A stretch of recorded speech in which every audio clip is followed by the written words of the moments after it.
Hey there, Grumpy Old Fart here. I'm doing a Muscle the role-playing game advice video.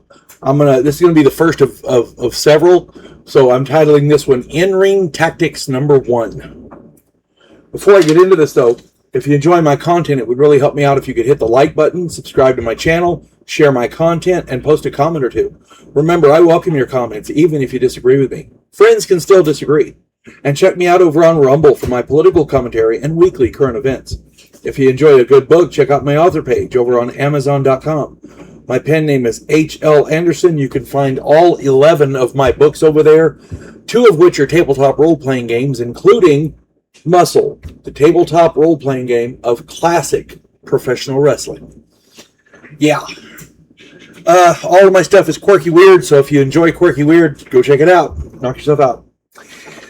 Alright, in-ring tactics. If you want your character to be successful, you need to take steps to make that happen. You can get lucky, but if you're relying on luck, your tactics have failed. And a lot of it is luck because of the die rolls, but your tactics are predominant. If you have bad tactics, your die rolls won't matter. If your die rolls are bad or good, you can't control that. You can control your tactics. So here we go. The basic tactics outlined in the back of the book just after the knight's card are all valid. I thought I might elaborate a bit. Everything you do in a match has pros and cons. Keep all of that in mind.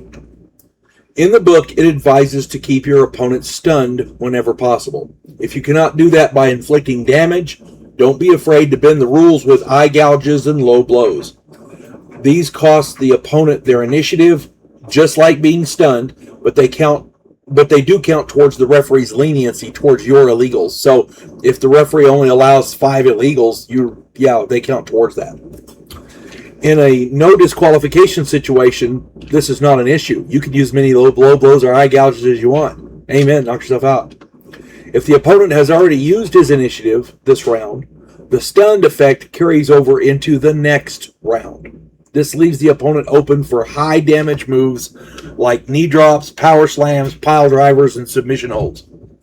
If a move you intend to use will damage you if it misses, like that knee drop or splash, or dropping forearm, dropping headbutt, etc., it would behoove you to have that opponent stunned first. Yeah, high-risk moves are exactly that, high risk.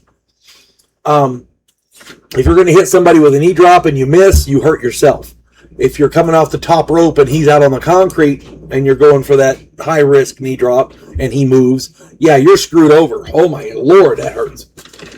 The concrete has no give. It does a crap ton of extra damage. And, yeah, just read the knight's card. You'll see it. You want to have your opponent stunned before you do those big, bad moves. Maneuver is important. Well, stunned characters have huge minuses. Maneuver is important. Every character has a limited number of attacks, and if the other guy has more attacks than you, he can move more than you. If your opponent is hurt badly, you can go all out and finish him off. The trick is to get him to the hurt badly status. To do that, you have to inflict more damage than you take, and that's not an easy task in this game. If you go first, right after the bell, you have to expend at least 3 attacks to even get to the opponent in his corner. This, by definition, limits the amount of damage you can inflict on him because you lost 3 attacks right off the bat just getting there. Now, you can use those 3 attacks for momentum so that they are not totally wasted. The problem with that is if you miss, you may hit the turnbuckles to take damage yourself. So that's a big deal. Momentum is wonderful if you hit. If you miss, it can be your worst enemy.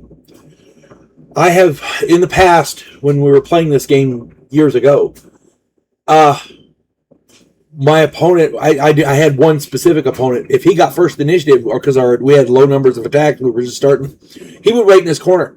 He would just sit there and wait in his corner. And so when you went to attack him, he would dodge because he had good dodge bonuses. He would dodge, and then he had the next round to start fresh. If he went last on the first round, he would let you attack him, and then he had his full amount of attacks. You see what I'm saying? So it's a judgment call based on what you if you think you can dodge his stuff, then for the first round, then by all means, you can wait in your corner and that, not expend those 3 attacks. If not, it might behoove you to run over and hit him with like an eye gouge or something so that he loses his attacks. Either way, again, all this is judgment calls. You know your character better than anybody else. So you know what you can do and what you can't do. Don't overestimate what you can do, but don't underestimate the opponent. Another thing to consider is that when you dodge, it might be advantageous to dodge to an adjacent area. This forces the opponent to expend attacks to follow you. It does not cost you attacks to dodge in that manner. So it's definitely an advantage of the defender. Okay? So if he's going to hit you and you dodge to a new area, and then he has to expend an attack to get over there and then attack you again. You see what I'm saying? Him following you is expending his attacks, but it didn't cost you anything. So that's something to consider. Also, you can dodge by standing up, or you can dodge by going outside the ring if you're adjacent to the ropes, that kind of thing. If the situation is stagnant, or if you are on the losing side of an exchange, it might be advantageous to expend attacks, withdrawing several areas away. This serves to break up the momentum of the opponent and allows you to get around recovery, take a breather, if you will. That way, it gives you a nice break and breaks up the opponent's momentum. And I know that sounds weird because it's a tabletop role-playing game and most of the momentum is done with dice. It's a back and forth game. But I can't explain it, but it does help sometimes. Not all the time, but it can be advantageous. Sometimes retreating outside the ring can give your character a much-needed break as well. Just be careful because many opponents are more than willing to follow you out there to inflict even more damage. the outside the ring, the amount of damage that can be inflicted is tremendous. You got the concrete, you got steel chairs, you got the steel railing, you got the apron, the edge of the ring there, you got the steel pole. I mean, there's lots of options there. I plan to do more tactics videos in the future. These are by no means comprehensive, and situations change almost constantly. And it can change very quickly from round to round. Situational awareness is a trait you really, really need to develop. You have to know what's going on with you and your opponent. You have to know what's going on around you. Be aware of where you are in the ring. If your opponent is, for example, has a specialty submission hold, it might be nice to stay near the ropes so that if he gets you in it, you can reach over and grab the ropes, because that's sometimes a lot easier than trying to get out of it. I'm just saying. So yeah, keep stuff like that in mind. And if you have any questions, I'll try to answer them as best I can. I hope this finds everybody well, and I really hope you get muscle and play it. It's all it is fantasy combat set in the backdrop of professional wrestling. It is pure player versus player competition. Okay? If you win, great. If you lose, shake the man's hand and try to beat him next time.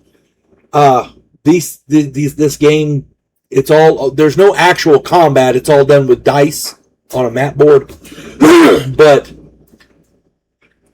the action can get very intense and bloody in the game. Okay? So keep that in mind. And above and beyond all else, the whole point is to have fun, right? I hope this finds everybody well. You folks have a good one. God bless one and all.